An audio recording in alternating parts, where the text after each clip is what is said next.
The partnership between Rwanda Biomedical Center and BGI, I think, is very transformative. So this collaboration allows to bring new technology by BGI to really also support Rwanda Biomedical Center and Rwanda to rapidly scale up the use of DNA testing to detect human papilloma viruses, which I think is which I know is one of the major risk factor and cause for cervical cancer.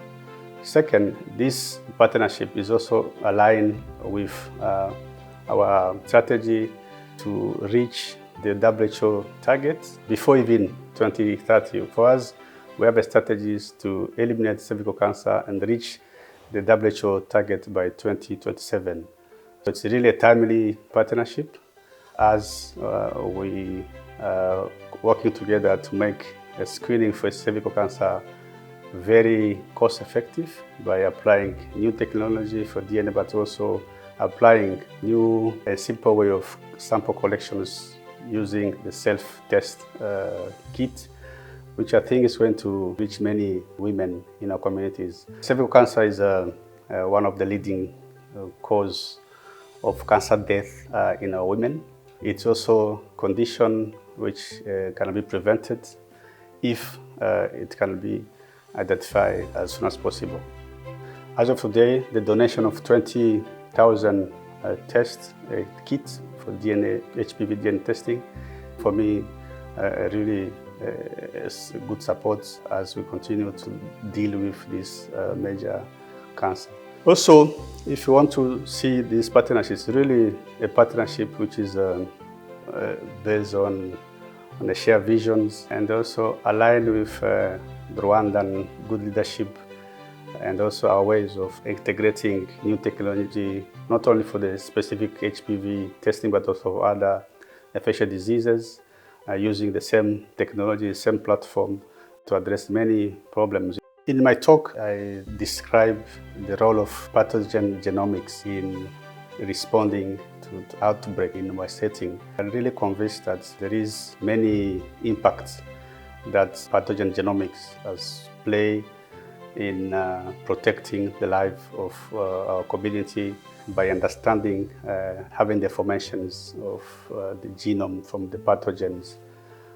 It's really very helpful for a public health institution to really understand the pathogen and also discover new pathogens as we understand the makeup of the pathogen, to be able to really monitor. It could be viruses, bacteria, parasites, and others, and also contain to stop the progression of disease or epidemic before it can reach the wide population. This pathogenic genomics is going to really continue to make huge impact in our day-to-day life.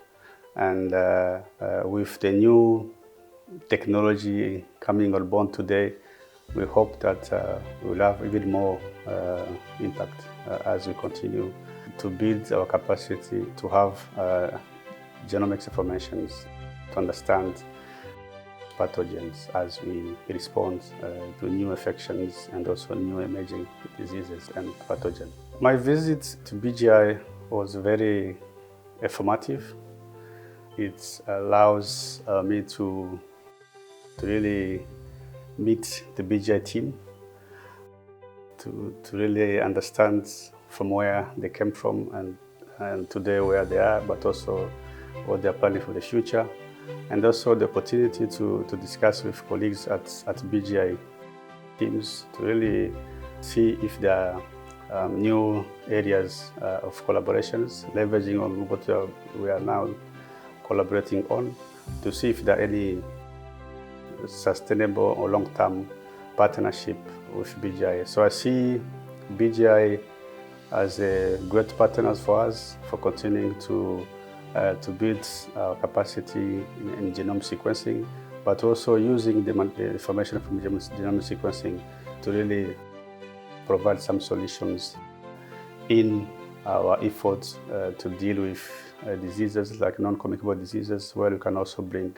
those areas of genomics like omics, and proteomics, and the metabolomics to really address non-communicable diseases by really supporting precision medicines where we'll have to understand the disease in one individual, the risk factor, but also design targeted therapy based on this partnership. And one of the major challenges in Africa, including also Rwanda, is the workforce.